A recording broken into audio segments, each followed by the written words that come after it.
I never imagined my own husband would drain our accounts and leave me for another woman, yet here I stand in Bell and Bloom staring at my phone as my world crumbles.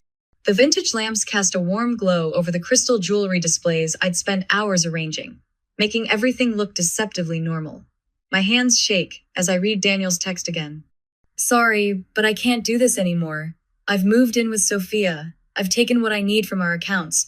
Don't try to contact me. Asterisk. The boutique suddenly feels too small, the air too thick. I grip the edge of the mahogany display case, my knuckles white against the polished wood. The delicate chime of the door signals a customer, but I can't look up, can't move, can't breathe. Just a moment, I manage to say, my voice steadier than I feel.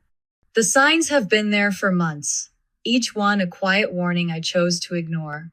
My mind drifts back to that night 3 weeks ago. Daniel came home after midnight, his collar askew, smelling of unfamiliar perfume. When I asked about his late meeting, his eyes darted away, focusing on anything but me. Client dinner ran long, he'd muttered, brushing past me toward the shower. You shouldn't have waited up.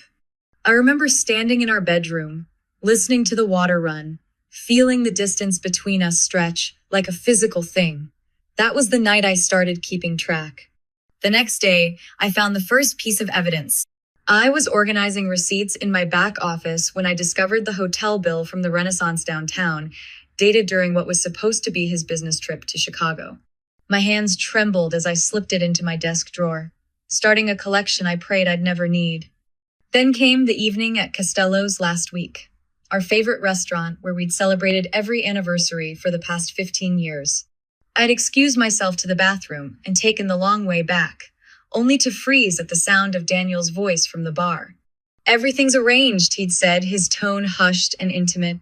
She won't know until it's done. Yes, I promise. This time, next week. I'd stood there, hidden behind a pillar, my heart pounding as his words confirmed every suspicion. That night, I'd laid awake beside him, studying his profile in the darkness, wondering when my husband had become a stranger.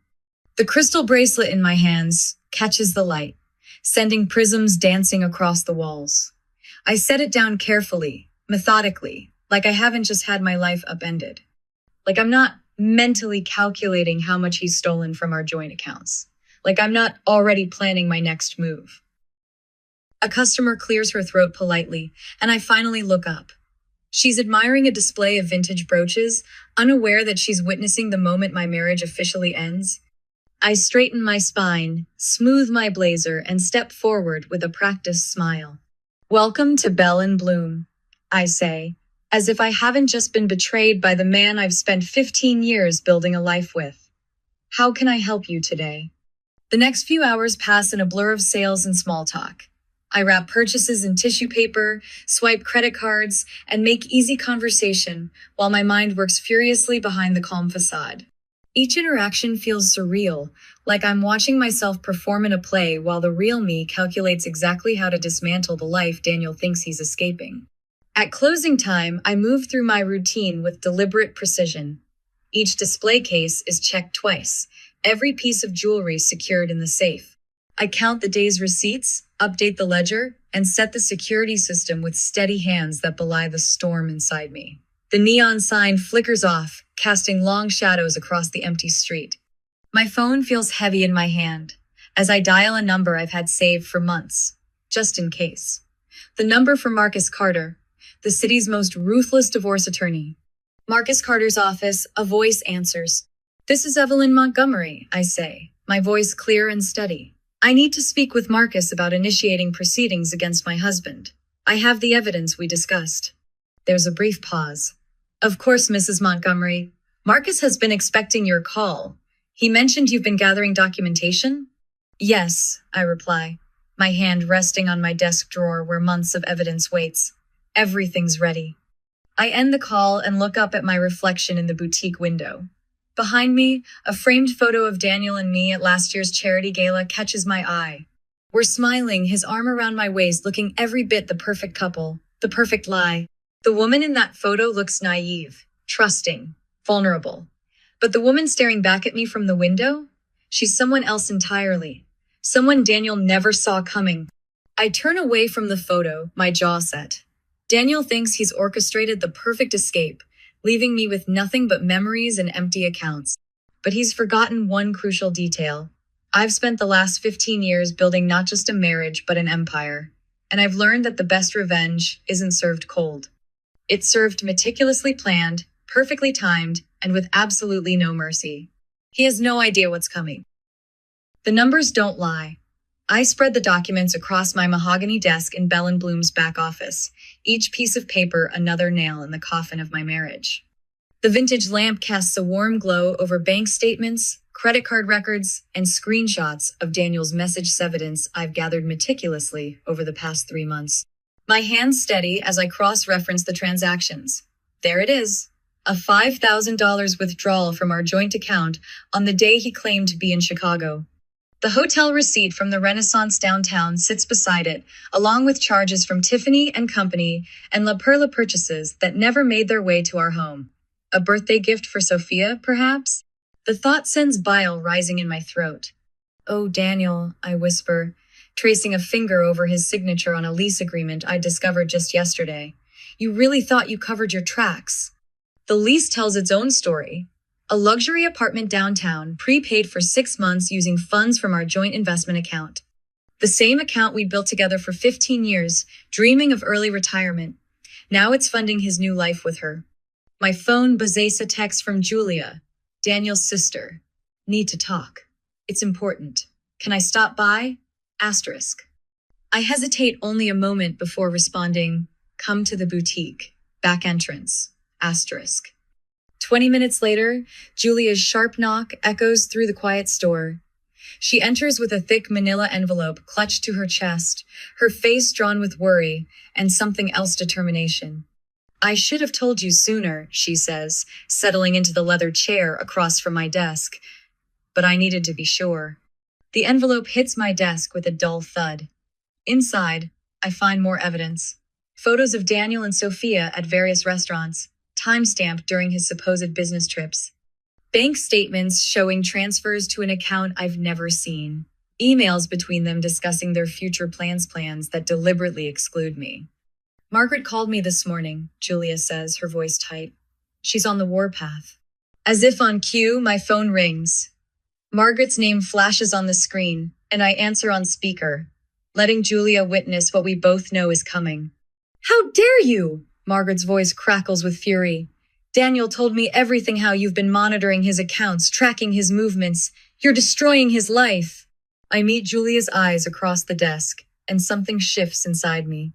"No, Margaret. Daniel destroyed his own life when he decided to steal from me and run off with another woman." "You never deserved him," she hisses. "Sophia understands him in ways you never could." "Sophia understands his credit cards, you mean?" The words slip out before I can stop them, sharp and precise as a surgeon's scalpel. The line goes dead. Julia lets out a low whistle. "Well, that bridge is thoroughly burned." I'm already reaching for my phone again, this time dialing the credit card company. The representative's voice is crisp and professional as I report the fraudulent charges, providing dates and transaction numbers with mechanical precision. Within minutes, Daniel's cards are canceled, his travel plans effectively grounded. "Is it wrong that I hope he's at the airport when he discovers the cards don't work?" Julia asks, a hint of satisfaction in her voice. Before I can answer, my email notification pings. The sender is unfamiliar, whistleblower@protonmail.com. The subject line makes my breath catch. What Daniel Montgomery is really hiding. I click open the email, Julia leaning forward to read over my shoulder. The message is brief, but its implications send a chill down my spine. The money trail doesn't end with Sophia. Check the offshore accounts. I have proof of everything. Asterisk. Julia's sharp intake of breath mirrors my own thoughts. Whatever Daniel's hiding, it's bigger than an affair. And someone out there knows exactly what it is. I close the email and look up at my reflection in the darkened window. The woman staring back at me isn't the same person who walked into this office this morning. She's harder now, sharper, ready. "So," Julia says quietly, "what's our next move?" I gather the documents into neat piles, each stack a weapon in my growing arsenal. Now we find out what else your brother's been hiding. The vintage clock on my wall ticks steadily forward, marking time in a world that shifted on its axis. But for the first time since Daniel's betrayal, I feel the corners of my mouth turning up in something that's not quite a smile. Let him think he's won. Let him believe I'm broken. He has no idea what's coming. The airport terminal gleams under fluorescent lights as I watch Daniel's world unravel through my phone screen. Live social media feeds flood with videos of his meltdown at the check-in counter, his designer suit doing nothing to mask the desperation in his stance. Sophia hovers beside him, her manicured nails drumming against her leather handbag in an anxious rhythm. "I'm sorry, sir," the airline agent says, her voice carrying across the crowded terminal. "But these cards have been reported for fraudulent activity. I cannot process your tickets." Daniel's face flushes deep crimson. "This is ridiculous. I demand to speak to your supervisor." His voice cracks on the last word, betraying the facade of control he's desperately trying to maintain. I lower my phone, a calm settling over me as I stand in the familiar comfort of Bell and Bloom. The vintage lamps cast their warm glow over the crystal displays, grounding me in the empire I've built. My phone buzzes with an incoming call from Marcus. "Evelyn," he says when I answer, "the fraud report has been processed across all accounts. He won't be able to access any of the funds." Good. I move toward my office, where stacks of evidence await our next move. What about the offshore transfers? Already frozen, he's not as clever as he thinks. The security footage from the airport continues to stream across social media. Sophia's perfectly curated image crumbles as she paces in tight circles, mascara smudging beneath her eyes. The comments are ruthless, karma in action, and watch the mistress panic when the money runs dry. I settle into my leather chair, surrounded by the photographs and mementos I've collected over 15 years of marriage. Each one now feels like a piece of evidence, telling the story of a betrayal I should have seen coming. But that's not what matters anymore. What matters is what comes next. Julia arrives just after closing, her heels clicking against the hardwood floors. Daniel's sister carries a thick manila envelope, her face set with determination I recognize from my own mirror. "I found these in Mother's study," she says, spreading documents across my desk. Bank statements, emails, photos, a paper trail of Daniel's deception that stretches back further than even I suspected. He's been planning this for months, Evelyn. Using company funds to set up accounts in Sophia's name. I study each piece of evidence, methodically adding them to my growing collection. "How did Margaret react when you told her?" Julia's laugh is bitter. She's still processing. But finding out he's been embezzling from the family foundation, that's not something even she can ignore. My phone lights up with another notification. A video from the airport shows Daniel attempting to use his corporate card, only to have it declined. The crowd of onlookers has grown, phones raised to capture every moment of his humiliation. This is what he never understood about me. I don't need grand gestures or public revenge. I simply need to step back and let his own actions destroy everything he's built. "Miss Montgomery?" Sarah, my assistant, appears in the doorway. "Michael is here. He says it's urgent." I share a look with Julia. Michael, Daniel's oldest friend and confidant, has chosen an interesting time to make an appearance. "Send him in." Michael enters like a man walking to his own execution, his usual confident swagger replaced by hesitant step. The dim evening light from the windows casts shadows across his face, highlighting the dark circles under his eyes. "Evelyn, I need to explain." I hold up a hand, silencing him. "Sit down, Michael." I retrieve a folder from my desk drawer, one I've been saving for exactly this moment. "Before you continue, I'd like you to look at something." The photos land on the desk between us. Daniel and Michael at the Renaissance Hotel, the same night Daniel claimed to be in Chicago.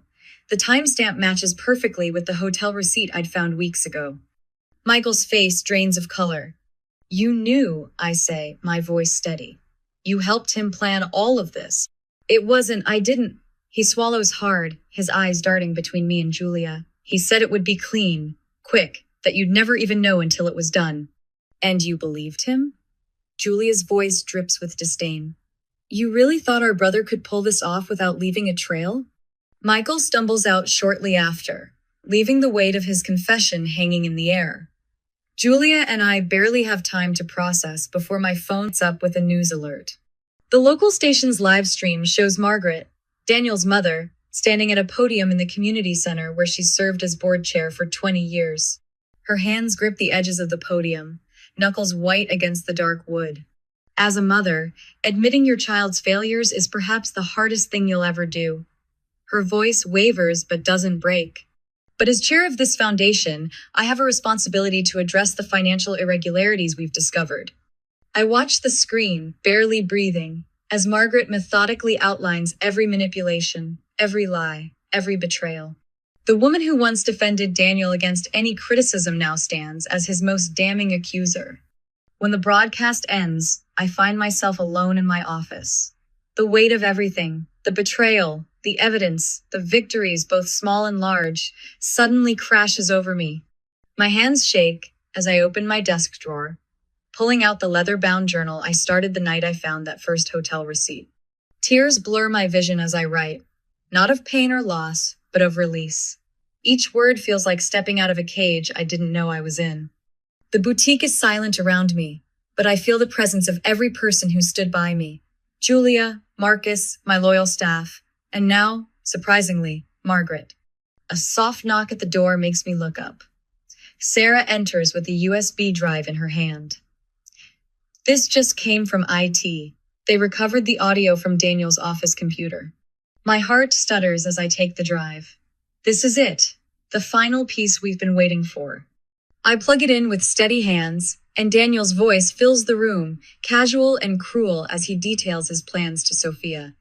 Every transfer, every lie, every step of his carefully planned escape caught in his own words.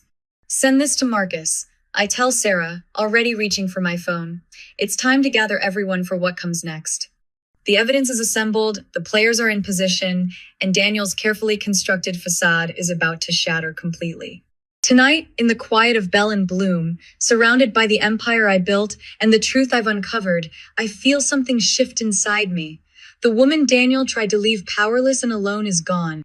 In her place stands someone stronger, someone who knows exactly how to dismantle the house of lies he's built. And tomorrow we begin.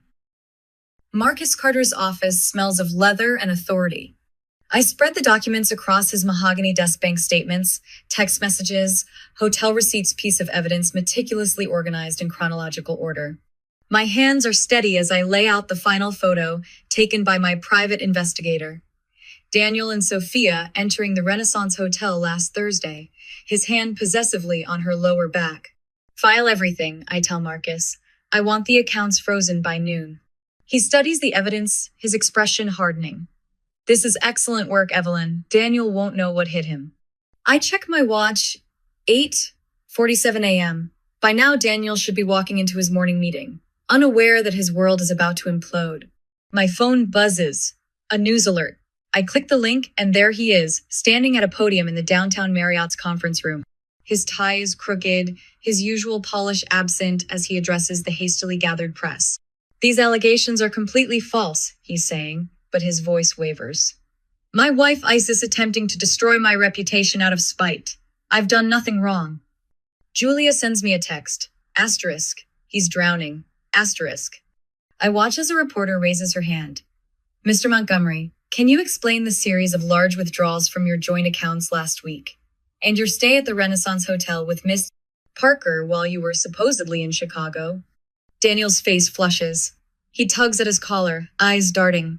Those withdrawals were legitimate business expenses, and two never stayed at the Renaissance. That's absurd. Another text from Julia. Uploading the evidence now. Asterisk. I switch to Twitter and watch as number exposed Daniel starts trending. Hotel receipts, bank statements, photos, everything we've gathered over months appears in a coordinated digital avalanche. The comment sections explode. Daniel's carefully constructed image crumbles in real time. Back at Bell and Bloom, Julia has transformed my office into a command center. She sits at my desk, coordinating with our growing coalition of allies.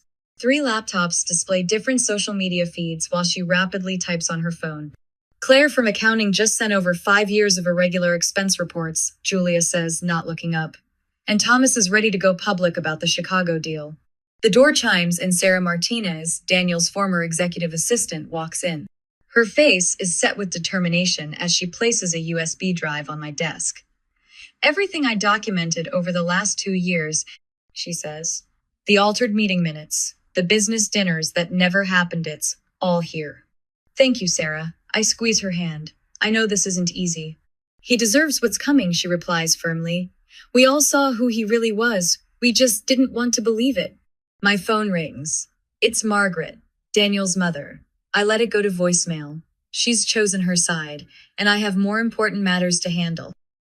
Bell and Bloom, good morning. I answer the boutique's line, my voice perfectly steady. Evelyn, it's Rachel Chen from the Business Association.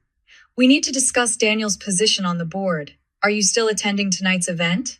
Wouldn't miss it, I reply, a smile in my voice. I have some things to share with the community. The afternoon passes in a blur of legal filings and strategic moves. I help customers at the boutique, wrap delicate purchases in tissue paper, all while my phone lights up with notifications. Daniel's desperate attempts to control the narrative backfire spectacularly. Each statement he makes is immediately contradicted by evidence we release, precision-timed for maximum impact. More allies arrive throughout the day. James from the investment firm, bearing proof of Daniel's creative accounting. Lisa from the country club, with screenshots of his indiscreet messages to Sophia. Even Peter, Daniel's college roommate, appears with stories he can no longer keep quiet. At 6, I lock up the boutique and head to the Business Association event. The grand ballroom of the Civic Center buzzes with tension.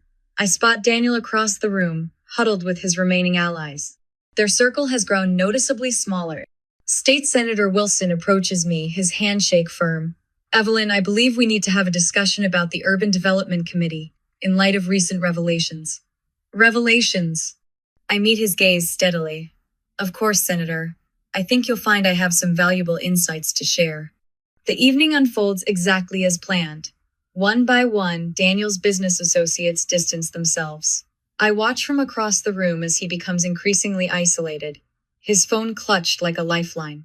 When he takes the stage to give his scheduled remarks, his voice trembles. I want to address the accusations, he begins. But a murmur runs through the crowd as phones light up with notifications. Right on schedule. A video plays on hundreds of screens. Daniel, in his office, recorded 3 months ago, outlining his entire scheme to Sophia. Asterisk. Evelyn won't know what hit her. Asterisk, his recorded voice says. Asterisk. Once the accounts are emptied. Asterisk. The crowd's reaction is immediate. Daniel freezes on stage, his face ashen as he recognizes his own words. In the back of the room, I watch as his last remaining supporters slip quietly away. I step into the ladies' room, checking my lipstick in the mirror. My phone buzzes with a text from Marcus. Final piece of evidence received. Ready when you are. Asterisk. I smile at my reflection, remembering the naive woman I was just months ago. She's gone now, replaced by someone stronger. Someone Daniel never saw coming. The night isn't over. In my purse, a sealed envelope contains the evidence I've saved for last, the secret that will destroy not just Daniel's reputation, but his entire carefully constructed world. He has no idea it exists, but he's about to find out. My hands don't shake as I watch Daniel step up to the podium. The hotel ballroom buzzes with whispers and camera flashes, reporters leaning forward in their seats like vultures awaiting carrion. Sophia clutches his arm, her red lacquered nails digging into his suit jacket. They're trying so hard to look united, controlled. But I see the sweat beating at Daniel's temples, the slight tremor in his voice as he begins his rehearsed speech. The allegations against me are completely false, he declares, jaw tight. My wife's vindictive campaign. A reporter from the Chronicle cuts in. Mr. Montgomery, can you explain the hotel receipts showing you were in town during your supposed Chicago business trip? Another voice rises. What about the wire transfers to offshore accounts? The questions come rapid fire now, each one striking like arrows. Daniel's face reddens as he fumbles through denials. Beside him, Sophia's perfectly arranged features begin to crack. When she reaches for the microphone, her hand trembles. From my seat in the back row, I watch their carefully constructed facade crumble in real time. My phone vibrates another Twitter notification. The hashtag number Montgomery scandal is trending, filled with clips of Daniel's increasingly desperate responses. The public isn't buying what he's selling anymore. Later that afternoon, I sit in the dimly lit conference room of Carter and Associates, watching the surveillance footage from the press conference play on repeat. Marcus Carter's lips curve into a predatory smile as he turns to face me. "They're desperate," he says, shuffling through a stack of documents. "Their legal team just filed a countersuit claiming defamation, and their PR firm is pushing sponsored posts calling you unstable." I lean back in my chair, unfazed. Let them waste their money. We have everything we need. Marcus nods, patting the thick folder before him. Every bank statement, every hotel receipt, every text message, and that audio recording. His smile widens. "It's beautiful, Evelyn. Tomorrow's hearing will be a bloodbath." The courtroom is packed the next morning. I feel the weight of every eye as I take my seat at the plaintiff's table. Daniel and Sophia sit across the aisle, their new legal team clustered around them like a shield. The judge enters, and the room falls silent. What happens next is like watching a masterclass in legal devastation. Marcus presents our evidence with surgical precision. Each exhibit hits its mark: the financial records showing systematic theft, the text messages revealing their planned escape, the damning audio of Daniel confessing everything to Sophia at Costello's bar. I keep my expression neutral, but inside, I savor every flinch, every bead of sweat rolling down Daniel's neck. When Marcus plays the recording, Sophia's face goes ash white. The jury's expressions shift from interest to disgust as Daniel's voice fills the courtroom. Asterisk. Everything's arranged. Once I clean out the accounts, she'll have nothing. No way to fight back. Asterisk. The judge's gavel comes down like thunder. Assets frozen. Emergency injunction granted. As security escorts a shouting Daniel from the courtroom, I finally allow myself a small smile. But I'm not done yet. That evening, I stand before a packed community forum, the same evidence displayed on screens behind me. My voice carries clearly through the room as I detail every betrayal, every calculated move Daniel and Sophia made. The audience sits in stunned silence, watching the foundation of Daniel's reputation dissolve. He didn't just betray our marriage. I tell them, my tone steady. He betrayed every person in this room who trusted him with their investments, their futures. Photographs flash behind me: Daniel at charity galas, accepting community leadership awards, all while systematically draining our accounts and his clients' funds. Each image now serves as evidence of his hypocrisy. The final blow comes when the judge issues her ruling the next day. The courtroom falls silent as she speaks, her words precise and cutting. The court finds overwhelming evidence of systematic fraud and financial exploitation. All assets held by Daniel Montgomery are hereby frozen. Full restitution to Mrs. Montgomery and affected parties is ordered, effective immediately. The gavel strikes. In that moment, 15 years of manipulation and betrayal crystallize into perfect justice. As video of the verdict spreads across social media, I stand outside the courthouse, surrounded by supporters and cameras. Daniel's empire of lies crumbles in real time, each share and retweet another nail in his coffin. The ripples spread quickly. Within hours, Daniel's former business partners issue public statements distancing themselves. His country club membership is revoked. The charity boards he sat on quietly remove his name from their websites. Meanwhile, Bell & Bloom's social media followers triple, with messages of support flooding my inbox. Local news stations request interviews, framing me as a symbol of resilience against financial abuse. A week later, Bell & Bloom hosts a private event, a celebration of new beginnings. The boutique sparkles with extra lighting I've installed, crystal glasses catching the glow. Community leaders, loyal customers, and friends fill the space, their chatter creating a warm hum of victory. Julia, Daniel's sister, approaches me with tears in her eyes. "You did what none of us could," she says, squeezing my hand. "You exposed him for what he really is." The mayor steps forward to make a toast, raising her glass. "To Evelyn Montgomery," she announces, "who showed us all that justice isn't just a word, it's an action." As applause fills the boutique, I feel the weight of the past months lifting. This is more than revenge. It's redemption, revolution, rebirth. But later, as the last guests leave, and I begin closing up, an envelope slides under the door. Inside, a single sheet of paper bears a cryptic message, asterisk. "There's more to Daniel's past than you know. This isn't over. Asterisk." I tuck the note into my desk drawer. a slight smile playing at my lips. Perhaps the hunt isn't quite finished after all. Morning light streams through Bell& Bloom's newly installed floor-to-ceiling windows, casting prismatic rainbows across our expanded showroom floor. I pause at the entrance, taking in the quiet moment before we open. The boutique has transformed as much as I have gone, are the cramped aisles and dim lighting, replaced by open spaces and crystal chandeliers that make every piece sparkle. "Morning, Evelyn," Sarah calls out, emerging from the back room with fresh inventory. She's one of 3 new hires I've brought on to handle our growing customer base. The trunk show pieces just arrived from Paris. I smile, remembering a time when international shipping fees would have made me break into a cold sweat. Perfect timing. Let's set up the preview area for tomorrow's event. The morning unfolds in a whirlwind of activity. I move through the store with purpose, greeting regular customers by name, offering styling advice, and coordinating with my team. Every interaction flows naturally, unmarred by the shadows of past betrayals. The confidence in my voice, the straightness of my spine, these aren't masks I wear anymore. They're simply who I am. My phone buzzes with a message from Marcus, my attorney. Another successful settlement from one of Daniel's hidden accounts. I close the notification without opening it. Those victories, while sweet, no longer define my days. Standing at the vintage jewelry counter, the same spot where I received Daniel's goodbye text over a year ago, I'm struck by how different everything feels. The mahogany display case still gleams, but now it showcases pieces I've personally curated from artisans across Europe. The walls, once bare, feature local artwork and inspirational quotes that remind me of how far I've come.